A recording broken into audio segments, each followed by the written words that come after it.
Because Australia is known for making its fortune on the sheep's back from the wool, but you're trying to do something different now, aren't you? We're pretty much doing the same thing from a different end of the sheep. So. Yeah. And in what way are you pioneering? Wouldn't quite say pioneering, but starting off in a small industry and having a lot to learn. That we're trying to develop a sheep breed that is easy to milk, has a high milk volume and good qualities of milk qualities for cheese making as well, and also develop a sheep that's hardy in our dairy environment of South Gippsland. Mm-hmm. So the flavours we get in the cheese are a result of a combination of things, starting at the farm with what the animals are eating, and then what cultures I select and choose to put in the milk, and then how we let those cultures develop through the life of cheese. And so the longer we let the cheese ripen and mature, the better textures and flavours we get. So it's something that you just can't rush, and you can't push a button and make cheese come out the other end. You've got to give it the personal attention. Okay. So without the rennet, you've just got soured milk that doesn't coagulate into curds. Okay. So the rennet's what makes the curds and whey. And it's vegetarian? That's right. It's,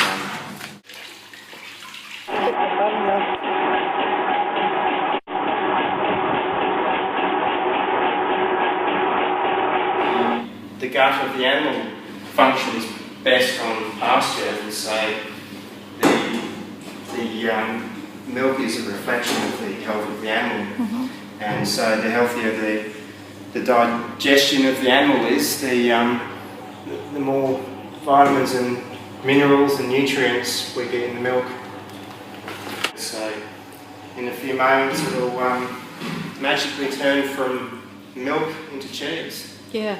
So what is it that makes Red Hill distinctive from larger commercial cheese makers? Well, I guess big factories have high costs, and so they have to do things very quickly, and they can't afford to give the cheese time to necessarily ripen as we would let it ripen.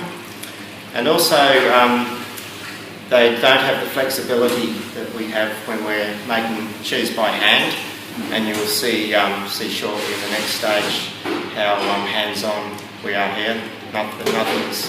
Nothing's automated or mechanised. It's all made by hand, and we can adjust according to the changes in the milk through the season.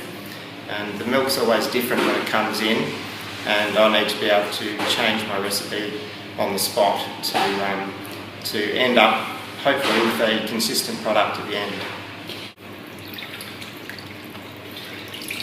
And so it's very important that I stir by hand so I don't damage the curds when they're at such a delicate stage. That is beautiful.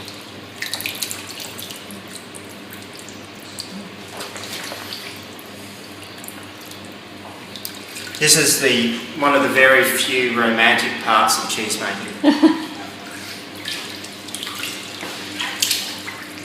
What caused your family to go into making cheese? How long has your family been making cheese to begin with? Well, in the beginning, I started. I've always been in the sheep industry all my working life, and so I started off with having sheep. And my father Trevor developed the interest in cheese making when he retired from science teaching, and I guess it sort of caught on, and I became interested in myself as a farmer. I could see the correlation between growing pastures and animals and growing cheese. Cheese is a living, growing thing. So every time somebody changes the shape or size of the cheese, it really makes a different cheese.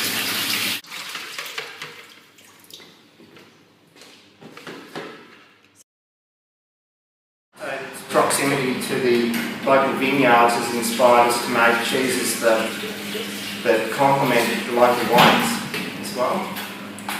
And actually, some of the cultures on the leaves of the grapevines actually find their way into the cheese factory and end up on the cheese, and we can get some quite interesting rustic flavours from off the vines. So the cheese has to be turned 4 or 5 times through the day. It's not as simple as just making the cheese and leaving it. It's quite an involved process all the way through. What do we have here? Okay, so this is Wollemi Mist, which is a sheep camembert that I made last week. It's just starting to grow its little white coat at the moment. Time. So these ones here are wash drones, and we call it Waratah. And the orange culture on the surface, which is just starting to grow at the moment, changing the colour from that compared to a camembert, starting to develop the ivory colour to it, and that will eventually go red and orange. And that culture gives it different flavours, profile, more of a meaty flavour. I just knew that I had to be in that industry. The sheep cheese industry was where I was destined to be.